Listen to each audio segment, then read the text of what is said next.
at UCC. He is a native of Cork City. He's been a really popular lecturer up here at UCC. He covers a pretty wide gamut of topics from medieval history to the Crusades to kind of the broader Atlantic world. He does a lot of naval history, and he's also quite interested in military history, especially relating to the First World War. He's written recently, published a historical novel called Dirty Shirt, which is about Munster Fusiliers from his native Blarney Street and Cork City here. But today John's going to push us back a little bit further, and he's also going to look a little bit past Cork Harbour and take us down towards West Cork and Berehaven and Bantry Bay, which was a center for the Royal Navy in kind of in its big fleets of dreadnoughts in the late 19th and early 20th century. So without further ado, I'm going to hand it over to John Ware. So thanks very much. Thank you.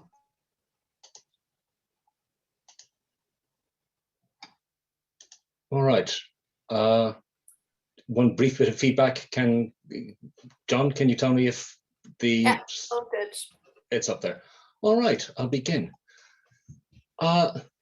This watercolor by William Wiley is entitled Leaving Bantry Bay, and it was painted sometime in the early 20th century. And here is a picture postcard from the same era and the same place. And if the monochrome doesn't quite capture the light and color of the west of Ireland in the same way that the painting does, it's still a pleasing composition. If you wanted seascapes with ships, Ireland offered plenty of scenery, whether for the painter or the photographer. And if you wanted warships in particular, you were far better served at the beginning of the last century than you would be now. There weren't just warships, but fleets of warships. Ever since the French had embarrassed the British by nearly landing an expeditionary force here in 1796, the Royal Navy had maintained a presence in Bantry Bay. And going just on photographs, it seems that that presence was the defining feature of Berehaven 100 years later. So here, for instance, here is a stereotypical Irish postcard with thatched cottage and destroyer flotilla. And here is another postcard showing St. Michael's Church, Berehaven, as it was at the beginning of the 20th century. The church is obviously the focus of the picture, but look at the background. Look over on the right-hand side. There we are. I count 4 battleships and a cruiser, plus 1 ship I can't identify. And that's just in the corner of the frame. And Berehaven was just an outlying anchorage. There were more important places. Sorry. In particular, there was Cork Harbour and all that the Royal Navy invested in it. Haulbowline and the coastal fortifications are still there, of course, as indeed are the naval vessels, albeit in small numbers. But the Royal Naval presence was so much more widespread 100 odd years ago, with the ships, they were a regular feature of so many more ports than is the case today. And again, what we see today can't match the numbers and variety of ships of bygone days. And it wasn't as if they were being taken quite for granted back then either.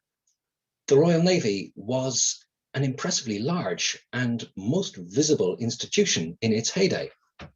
Here, for instance, is an extract from the Connacht Tribune from February 1913, describing the fleet's visit to Galway. On Wednesday afternoon, the main line of the Atlantic Fleet, first-class battleships, torpedo boat destroyers, gunboats and cruisers, 22 in all, entered Galway Bay in calm and beautiful weather and sailed up the bay until they came right opposite Barna, where they dropped anchor. Here they remain at the time of writing, in an imposing and majestic spectacle. At night, they were all illuminated and presented the appearance of a town, a lake city. As a matter of fact, the population is more than that of many a town and probably surpasses that of Galway itself. Now, the reporter for the Connacht Tribune was not making anything up.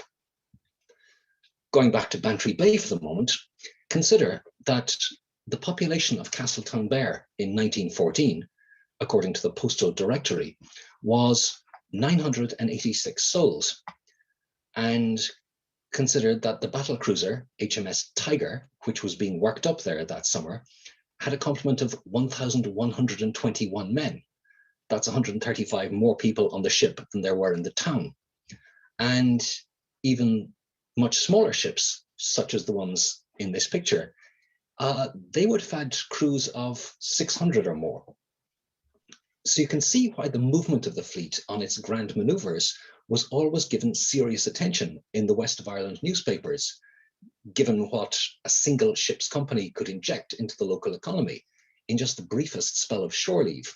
I mean, if you're selling bottled beer or rides in a jaunting car, then the fleet being in port or the fleet being anywhere near the West of Ireland is a bit of a bonanza for you.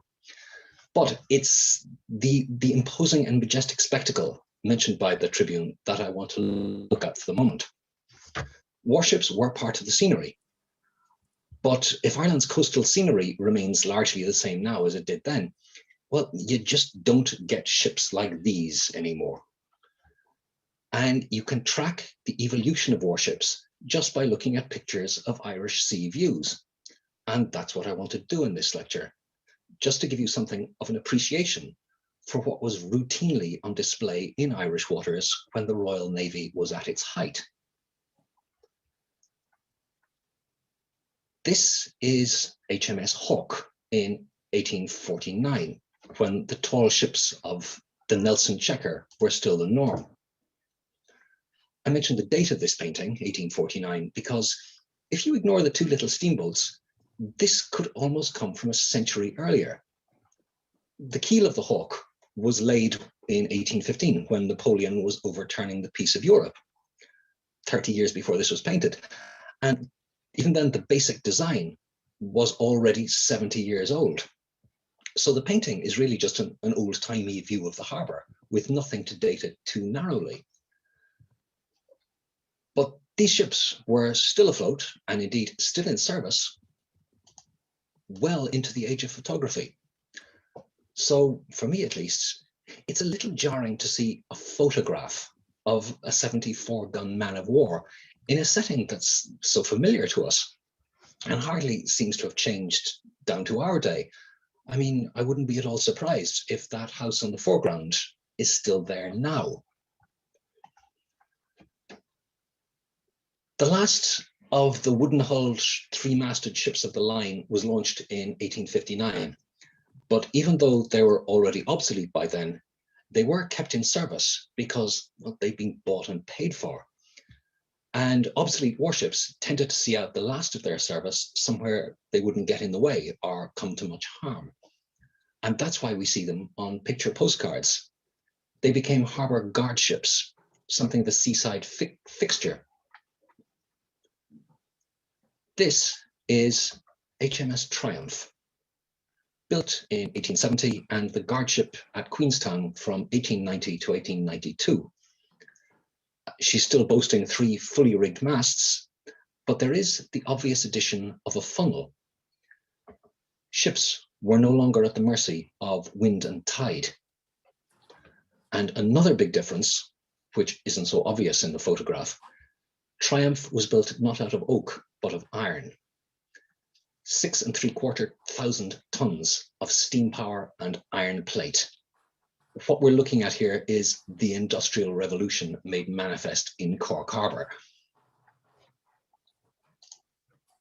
From 1896 to 1900, the duty of guardship was taken up by HMS Howe, which was launched in 1885, and the differences in construction are far more evident. Howe is lower in the water because she's carrying a colossal weight of armour. Then there's that pair of huge guns on a rotating mount forward with the same again aft. The broadsides of old days, they're done away with. Now what the big warships mount is a small but more powerful and more flexible armament. With steam-powered machinery both to manufacture the guns and to work the guns, they could just get bigger and bigger. And taking over from Howe at the turn of the century, and at almost the very same spot opposite Hall Bolan, where we saw Triumph, we find Her Majesty's ship Empress of India, launched 1891. And beyond the higher freeboard, there's not a whole lot to distinguish her from her predecessor as guard ship. We notice that though there are still masts here and on the Howe, there are no sails anymore on these ships. They kept the masts, but the masts served merely as high vantage points for lookouts and for something to string signal flags from. In the earlier days of the steam ironclads, a full rig was carried by way of, well, auxiliary propulsion. Traditional sailors were used to sail, and as the traditionalists always had it, coal cost money and the wind was free. But engines just kept on getting more reliable, and there was no hiding that sailing ships did not work well under steam, just as steamships performed badly under sail. So whichever system not being used was just useless weight. And then someone ran the numbers, and the numbers mathematically demonstrated that it burned up more coal to carry around all that tonnage of spars and rigging than was saved during those few instances when a sail was actually raised. So, to the disgust of the traditionalists, the sailing rig was permanently ditched. Rather than scrap all the old sailing ships completely, ships might be rebuilt from the waterline up. So Warspite here, launched 1884, and I realize I've got the wrong title on the slide. Warspite was fully rigged with masts and sails when originally built. But by the time she took up station here in Cork Harbour, she'd been refitted in a more modern style. But given the ever-advancing technology, sometimes a refit just wasn't enough. In the last years of the century, the profile of the capital ship completely changed once again. This incarnation of Warspite was perhaps only a dozen years old when this photo was taken, in, say, 1896, but she was already sadly behind the times, despite having been rebuilt, and she was fit only for guard duties in Cork. The ships that were now ruling the waves can be seen here in the background. We zoom in line out beyond Warspite, and there they are. There's the future. Here is a better view of the type, and in colour no less. This is Lough Swilly. This is what you might have seen had you taken a holiday in Donegal in 1905 or thereabouts. And this is the postcard view you might have sent home. There's the Sandy Cove, the holiday pier, and the pleasure steamer, with a couple of Canopus-class battleships out in the loch.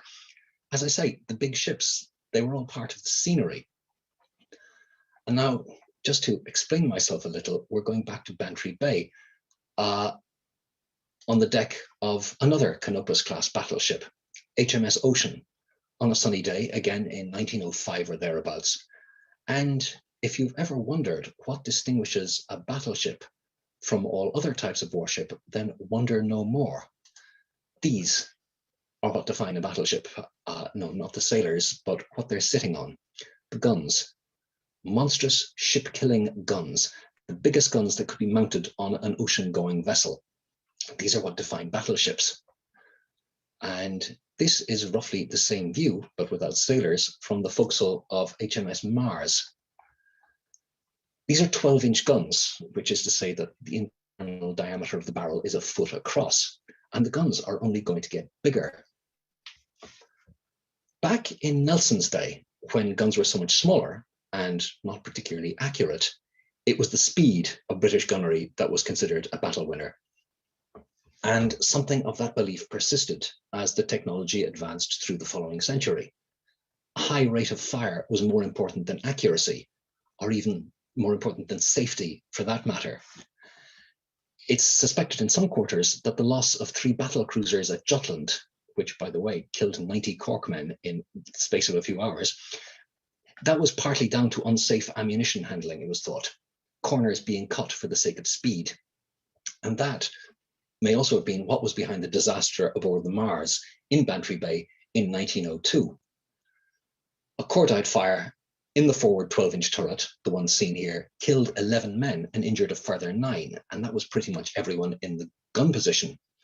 And the Cork Examiner was full of news of the tragedy over the next few days. You can see the clippings there. Bearhaven might have been a naval base, but it had little in the way of shore facilities, like hospitals. And so the wounded were brought back to the Naval Hospital in Cove for treatment, just as the dead were brought back for burial. Castletownbere, for all its strategic importance, wasn't even on a railway line. So here we see the boats that rowed the coffins ashore, and that is Mars there in the background. And here are the ship's marines lined up on the quayside, paying full honours for the funeral. The guns on Ocean and Mars had a range of 5 nautical miles, which is to say around 9 kilometres. But within a very short time, that range was increased by quite a bit. This is a 13.5-inch gun from 1909. It had a maximum range of, get this, 20 nautical miles. That's around 37 kilometres. Now, testing guns like these in the English Channel wouldn't just have been a hazard to navigation, but it might well have constituted an act of war against France. So compared to the Channel, the waters off the west coast of Ireland were empty. And thus you can see why Bantry Bay was so useful for the Navy in gunnery exercises. What tickles me, by the way, about this photo is how old-fashioned it all looks, what with the gent in the bowler hat and all. But consider the gun that he's leaning against, and consider the range of which it was capable, 20 nautical miles. Over that distance, there were so many variables to be taken into account. Not just the speed, range, and bearing of the target, but wind speed and air pressure, and even the curvature and the rotation of the Earth. And as such, this gun had to be aimed by computer. Granted, it was one of those brass gear wheel analog sort of affairs, but it was a computer nonetheless. Welcome to the 20th century. And while I'm on the subject of the manufacturing capabilities of bygone days, I should mention the armor plate that was used. It was designed to be proof against such guns. Full disclosure, I used to work in steel once upon a time. I was a structural steel draftsman working in the construction industry, and the usual practice for us was to use 12mm steel plate for pretty much everything, because it was widely available. The fabricators liked it, and it did the job. 12mm, that's about half an inch in old money. Occasionally, though, an engineer would specify that he wanted something bigger, and this might mean something as thick as 30mm. And when that happened, well, the first thing we do was get on the phone to the fabricators and see if they could actually get their hands on 30mm plate, and if they could they then work with it? And at this point, there'd usually be a sharp intake of breath on the other end of the phone. And finally, the fabricator might admit that, yes, he supposed, he could cut and drill 30mm plate, but, please don't ask him to bend it or shape it. Well, 100 years earlier, the shipyards were routinely working with 300mm plate. That's 10 times the thickness. And they were working it into the complex forms demanded by a ship's hull. And let me point out again that this stuff wasn't the stuff you'd use to hold a building together. This was used to withstand the biggest armor-piercing shells that could be devised. This was steel so hard that you couldn't even drill holes in it for the rivets. It had to be pre-drilled before the expensive and complex high-tech hardening process was done. And not only were the guns and armor getting better all the time, so unsurprisingly were the engines. Now, ships in port tend to move at a sedate pace, so the greater speed produced by the better engines, it mightn't have been all that evident to seaside visitors who were buying those nice postcards of views of Hall Bolan. But there were features that could be pretty spectacular when they were demonstrated. Engines that were capable of propelling 16,000 tons of steel through the water at 16 knots could also be used to generate prodigious amounts of electricity. This is the fleet at Dunlera, or Kingstown as was, showing off its patriotic fervour for the Queen's visit in 1900. The searchlights were there for searching, for picking out torpedo boats that might be trying to sneak up in the dark. But you have to admit that they made for one impressive light show when they turned their minds to it. Local newspapers mentioned the electric light as part of the whole naval jamboree that was the fleet's annual exercises off the Irish coast. And I already quoted the Connacht Tribune's description of an illuminated Lake City in Galway Bay. Well, this is hardly surprising. After all, electric light was something to see back then. The ESB wouldn't be bringing electricity to the west of Ireland for another 50 years yet. The Navy embraced innovation because it had to, but it also clung to tradition.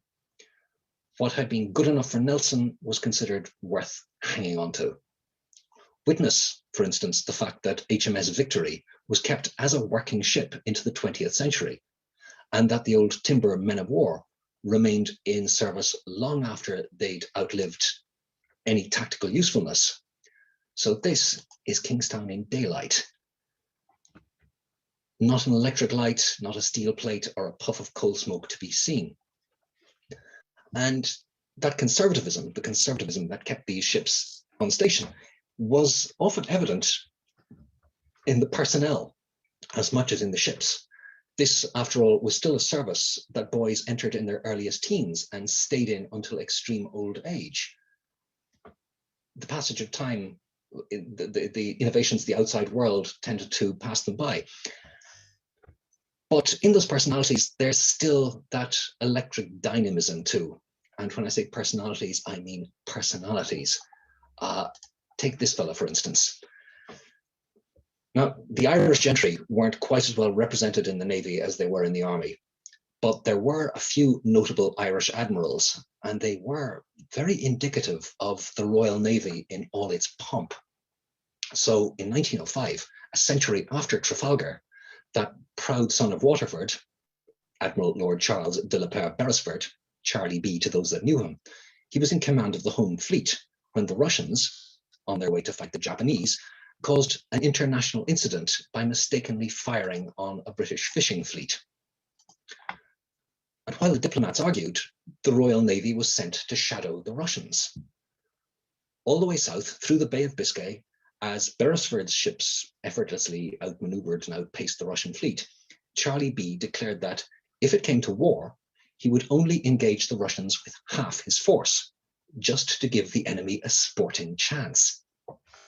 However chivalrous that might have been, it was a ridiculous notion, but it was very much in keeping with the Irish aristocrat and with the hard-earned arrogance of Britain's navy.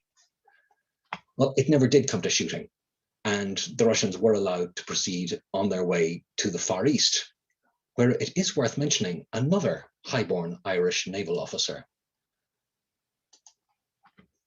When the Japanese destroyed the Russian fleet at Tsushima Strait, an observer on board one of the Japanese ships was Captain William Pakenham of the Longford Pakenhams. And during the battle, he narrowly survived being hit by Russian fire. So narrowly, in fact, that he was drenched in the blood of the men who'd been hit. And the Japanese, well, they weren't too surprised when they saw Pakenham retiring below. No doubt they thought the man was shocked by the experience of the near miss. But they were most favorably surprised when he returned on deck shortly afterwards, having changed into a fresh new uniform of tropical white. So impressed were they indeed that Pakenham was subsequently decorated by the Japanese.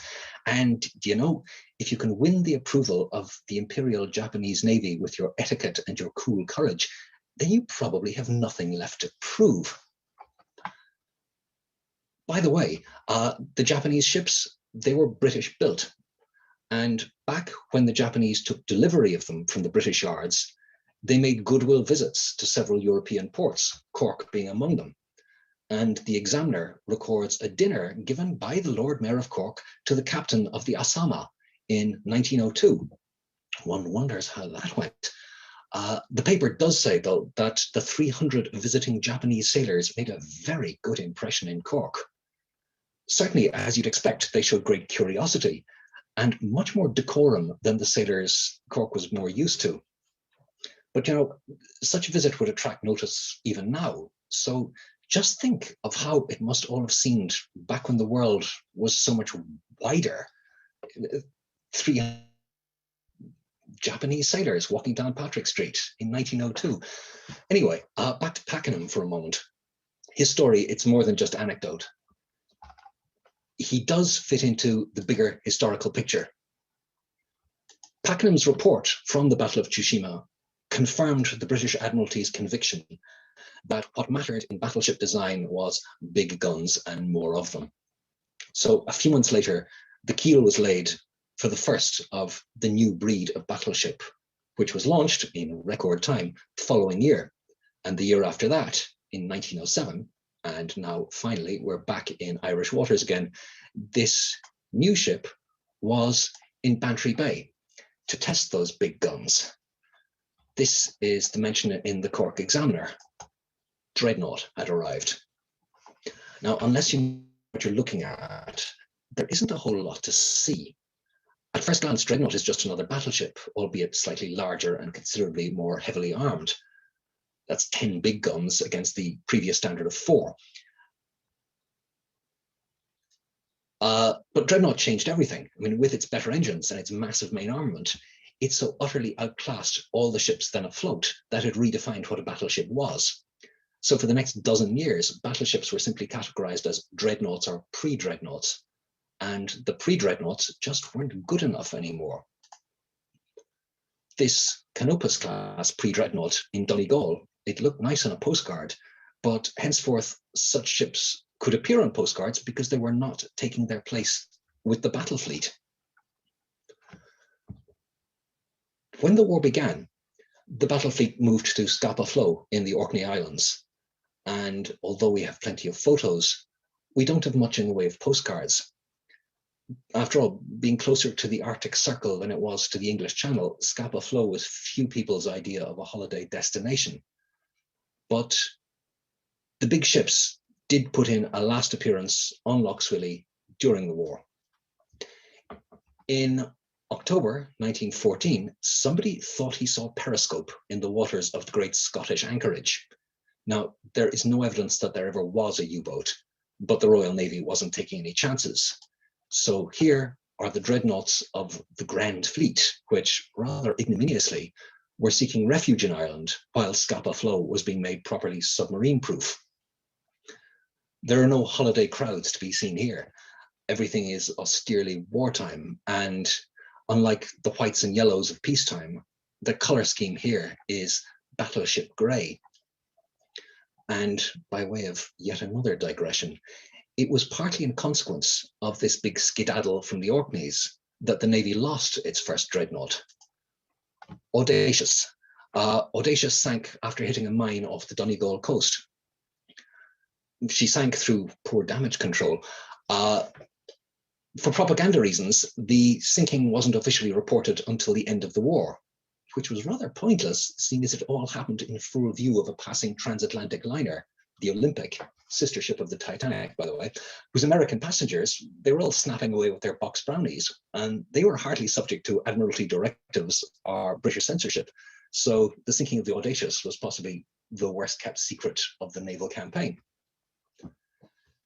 Anyway, the Grand Fleet returned to Scapa Flow in due course, and they spent the war looking south and east toward Germany, not west to the Atlantic.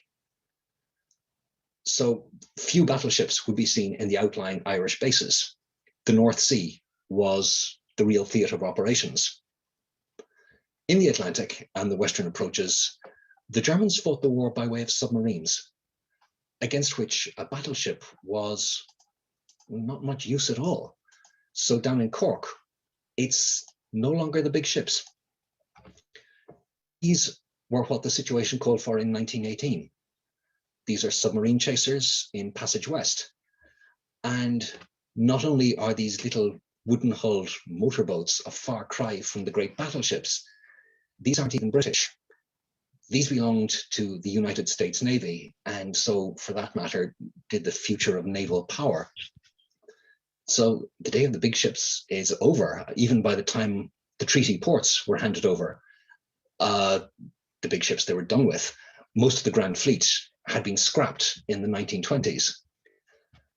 And also, considering the end of an age, I'd imagine that after a world war and a war of independence, I'd imagine that the taste for postcards in Ireland would most likely have changed for something a little less imperial and a little less bellicose. And with that, I will conclude. Thank you. Thanks, John. That was great.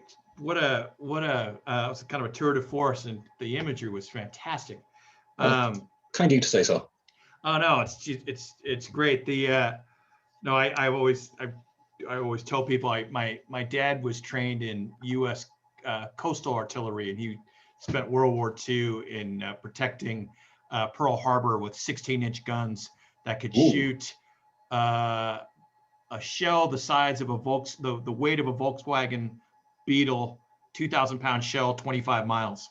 So, you know, and my dad was good with math. So, and as he said, they had all kinds of the big tables, and also just like stuff like phones, and just kind of the immediacy of the technology had made all that stuff vulnerable. But then it was also totally obsolete. And some of the warships that were sunk at Pearl Harbor had been at Bantry Bay. So USS Utah, yes.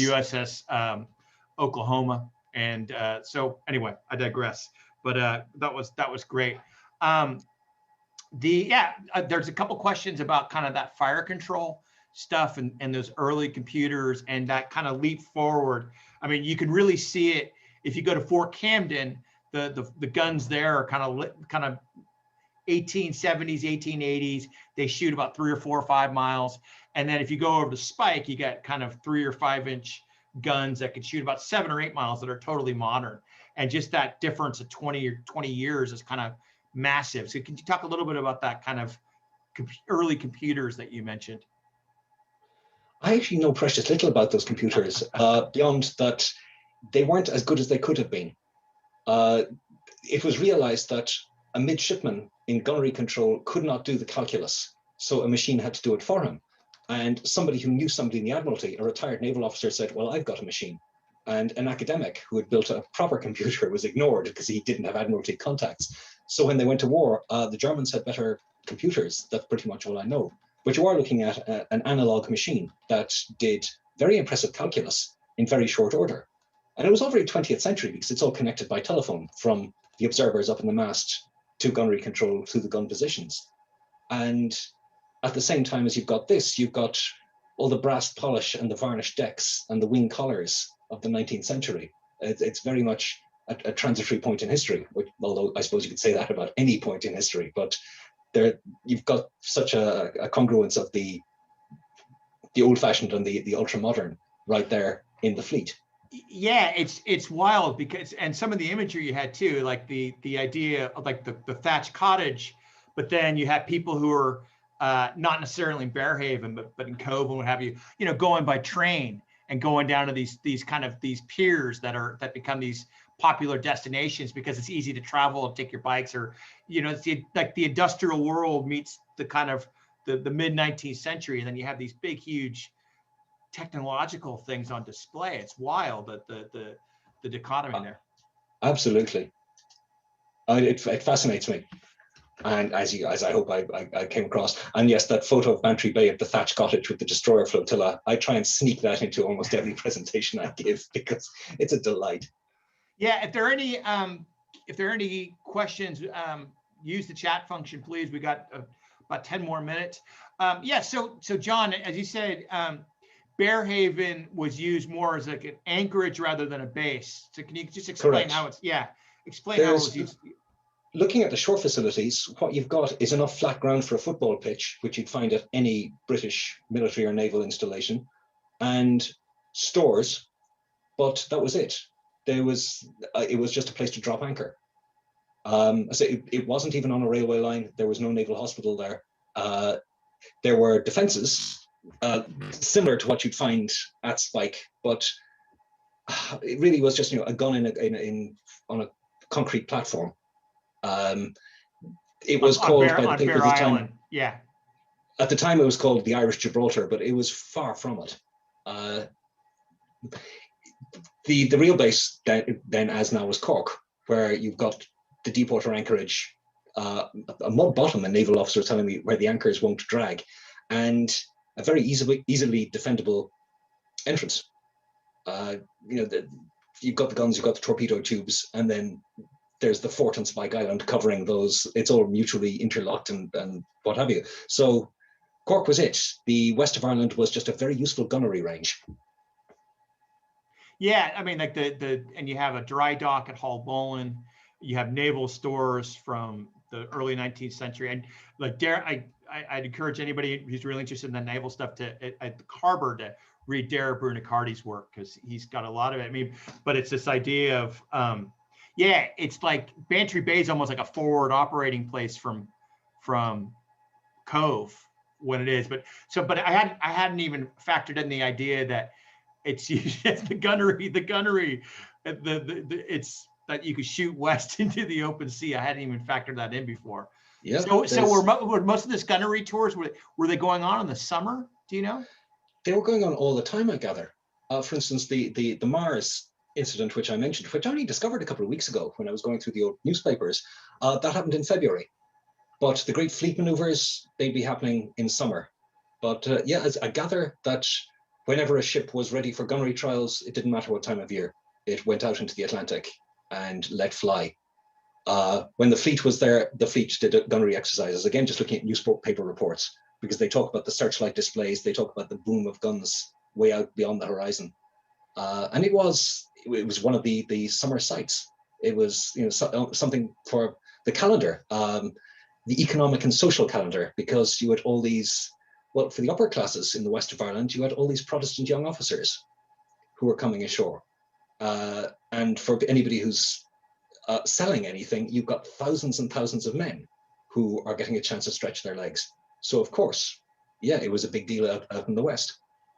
Yeah, I mean, like I've written about when the American Navy came in 1917, when there were riots in Cork City where they were attacked because they were perceived as bringing venereal disease into the city, and there were riots against them, and the city was declared out of bounds. It was kind of an international incident. Yes. So it goes a little bit both ways.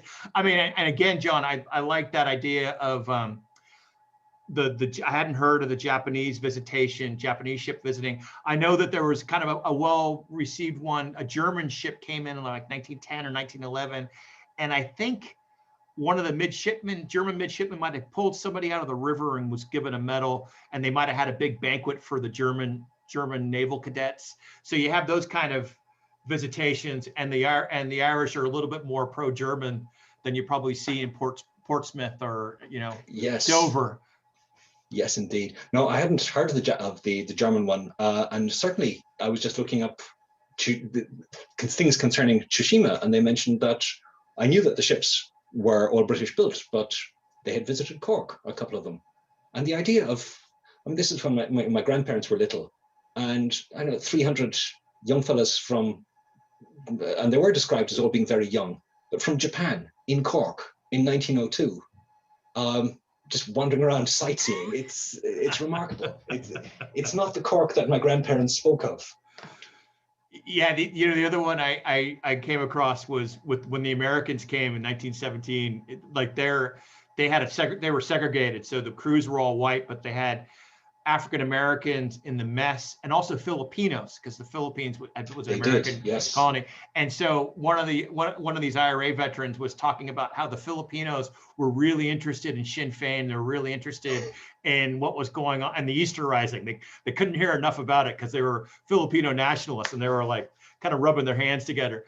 But those kind of social constructs are really easy. I mean, and again, we have we view the officer class, but as you're saying too, it's the enlisted ranks have another kind of social impact on these ports as well.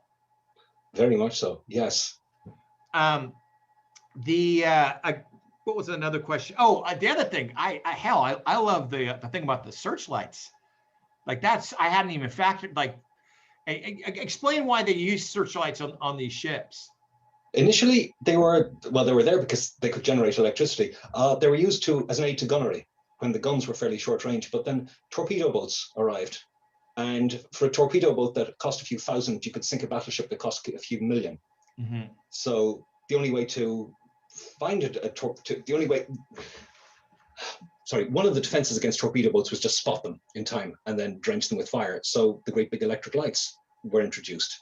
I mean, the ships carried submarine nets as well, but they tended to foul the propellers. But the lights, they were kept for the rest of the battleship age. And when the Navy celebrated, well, you strung flags everywhere and you turned on all the lights. And when you've got great big lights, well, by God, you're going to use them. Yeah, I mean, they're just big, massive searchlights. Yes. So they put rays up miles into the sky. I would imagine. I mean, yeah, that painting by David Wiley showed them. Can I bring it up again? It's again, I came across this in the National Maritime Museum, and it's. I thought it was worth. Hang on. Yeah, I know that in the Irish War of Independence. Yeah, there you go. That's awesome. It is, yeah. So you were saying Irish War of Independence. No, they had them. They had the searchlights at Fort Camden. You know, and if you go down to Camden, you can see kind of the phones and what have you. So that would have been a big part of Camden's defenses, because you want to be able to see stuff at night, right? So in the War of Independence, they brought in the searchlights. That the British were convinced that the IRA were running on the rooftops at night on Patrick Street. So they brought in these big, massive searchlights into Patrick Street to illuminate buildings, and also in front of the men's jail up at UCC on the Western Road, just to kind of light stuff up. The men's jail? Actually, no, I hadn't heard of the searchlights in that case. I remember hearing about the machine guns because my grandmother was living in the area, and her own mother used to sandbag the windows with pillows, not realizing that pillows were probably inadequate. But the searchlights, no, I'd never heard of that. Yeah, Pat Poland, the fire historian, kind of turned me on to that, and then you read a little bit more about what's going on. Anyway, I can also. We had a big kind of World's Fair in San Francisco Bay in 1915, and my grandparents had just arrived from Italy, and their big memory was this big, huge spotlight display by the U.S. Navy that was off the fog, and it was apparently really, and that was like their big memory of this World's Fair. So as you said, like what's amazing is the technology on display would have just been blowing people's mind to a certain extent, and kind of also reflecting the greater glory of the British Empire. Absolutely. Yeah. Yes. Anyway, I mean, this was for a royal visit. Yeah, and it's celebratory and what have you. Listen, I'm talking too much, but that's what I do. And listen, are there any more? If anybody's interested in the U.S. Navy stuff, yeah, there's different. I'm trying to think what the book is that's on my bookshelf, but I can't see it. There's been pretty good work on the U.S. Navy in Cove and in Bantry Bay in the First World War. Yeah, we see it from Norma. It's talking about the Royal Engineers and Fort Camden. I'd encourage you all to go out to Fort Camden or to Spike Island if you're interested in this stuff, because it really shows you a bit of the technology that's on display, and also the kind of constant evolution of it. And it's really, as John was saying, it's really part of the industrial age, and just the rapid, the way that the technological evolution and industrial revolution affected everything, including military technology. So anyway, listen, John, that was great. I think that's it. Thank you so much. I want to so thanks to John. Again, his book Dirty Shirt is on display, on sale, and I put the link into the chat function. There's also another talk tomorrow, which is going to be hosted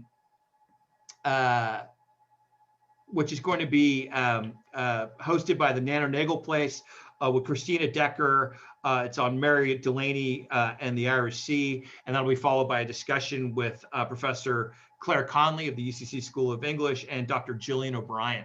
I'm not going to be at that one, so I'm kind of signing off. But I just want to thank again, great attendance today. Fantastic lecture from John Ware. So thank you to John. And thanks also to Joya for, once again, superb organization, as always, and making this really easy and fun. So thank you all, and we'll see you next year. So thank you. Thanks so much. Thanks a million. Thank you all.